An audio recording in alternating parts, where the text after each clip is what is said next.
Hey there everybody, Robert Taylor with Wonderscape Creations, doing another video for our material that is utilized with our world building toolkit. So in this one we're going to briefly touch on nanite, but then go over the advanced texture variation feature.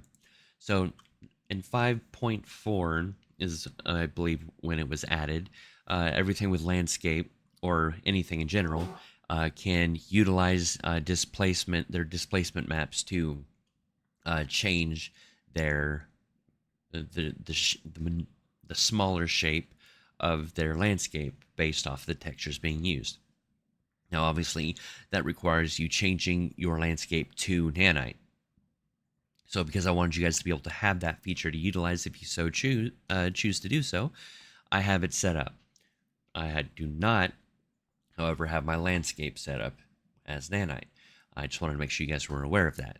Now, with the advanced texture variation, we obviously currently have it on because you're not seeing any tiling. With instances like this, where you're not going to have a lot of meshes on it, I found that using Epic's texture variation node to be fantastic. I made a couple changes to my own variation of it. It's still like 90% just like theirs. There's just some things that were not necessary.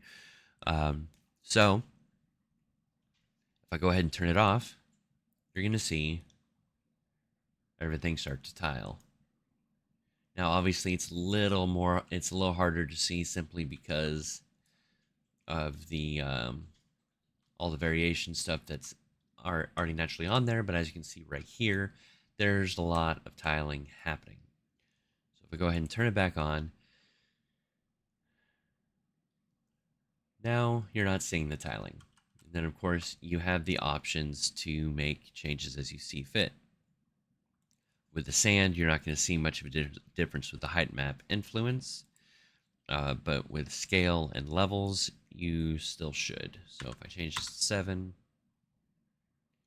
as you can see, we're getting some changes here. 3.24, I'm going to change that back. So you literally have options on how this whole thing works for yourself.